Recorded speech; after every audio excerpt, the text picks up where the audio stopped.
Iman, the dress that changed my life.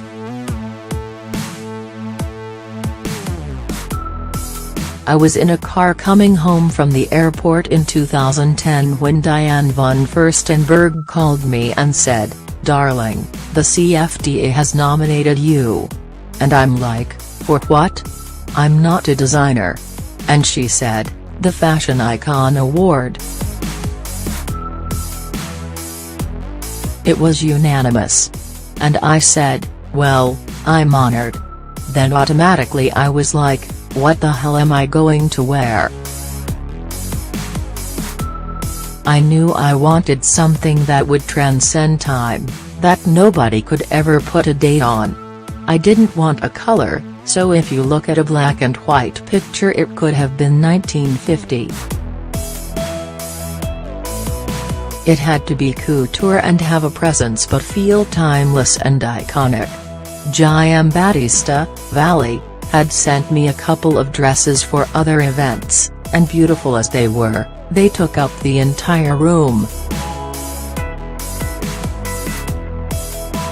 I've always told him jokingly, I'm not Sarah Jessica Parker. I'm much taller than she is, but somehow she pulls off these huge gowns effortlessly. I don't like big gowns. I have a Somali body, we're very small-boned, so things can overwhelm me. And I don't want to wear something that I'm worried about how to walk in all night.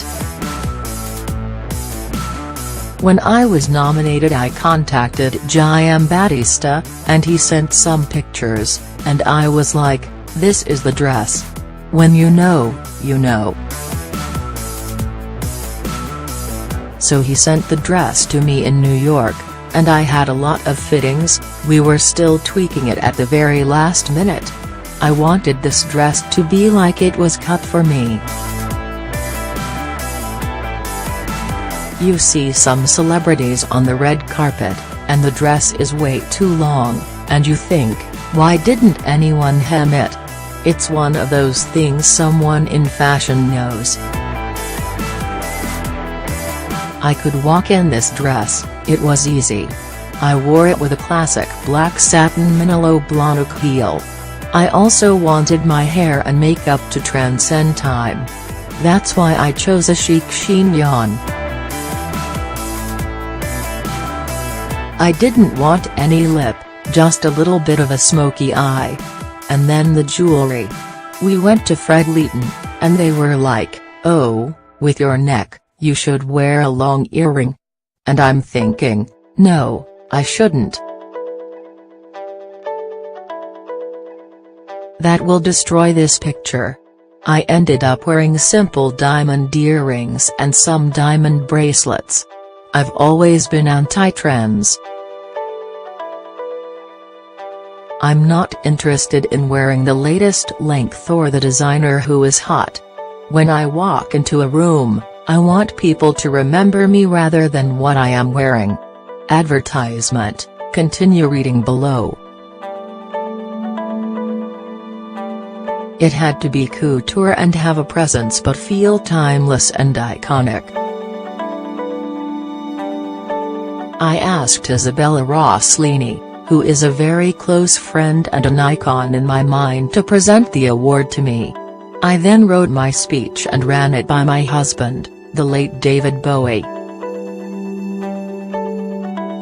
He made sure that I rehearsed. He said, I don't want you looking at teleprompters. It's your speech, you should know it.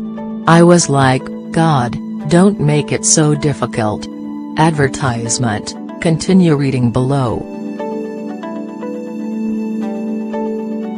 Advertisement, continue reading below. Only a performer like him would know something like this, because when the dress arrived he told me to try it on with the heels and say my speech. And I forgot half of it. He said, that's why dress rehearsal is done. You put on the clothes, you stand there, and you will feel it.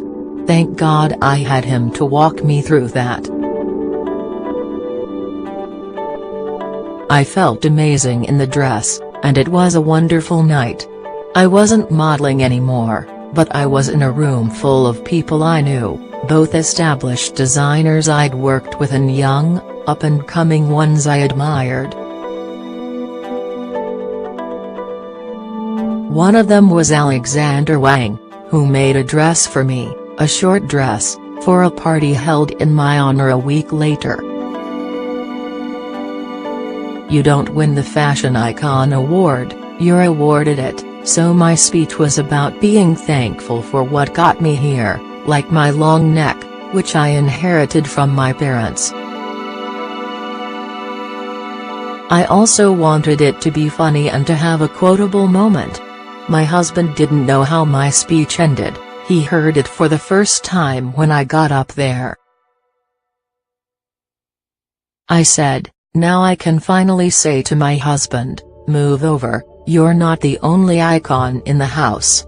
He told me that it was the perfect ending, and for me it was the perfect evening being with him and wearing the perfect dress, which I've archived.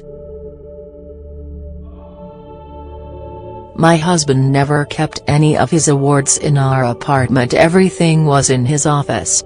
But now I have 2 statues at home, my award and a tribute award that the CFDA gave to my husband after he passed away. They sit side by side. As told to Natasha Silvagelli.